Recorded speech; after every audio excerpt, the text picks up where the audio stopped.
Hello everyone, I'm Hassan. Welcome to UTech. Today, let me introduce you our multifunctional engraving machine, ZPRO. The first thing you see is the X-axis gantry made of all aluminum, and the Z-axis is equipped with 4 kilowatt, 40,000 RPM high-speed spindle.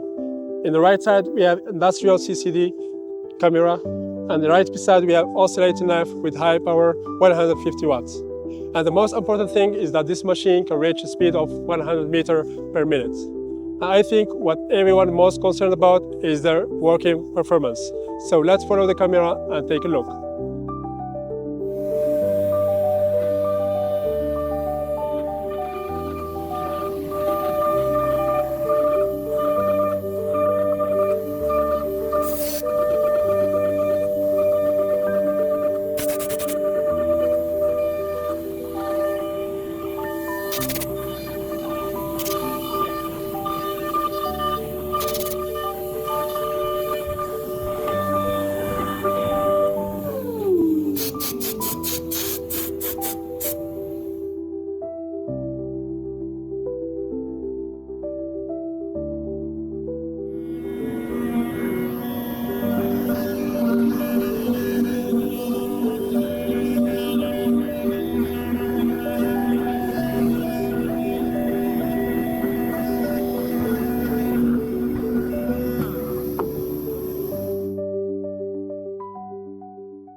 If you would like to know more about this product, please contact our team.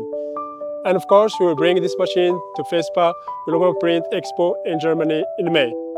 You can come and experience its power by yourself. Thank you for watching. I'm Hassan. See you next time.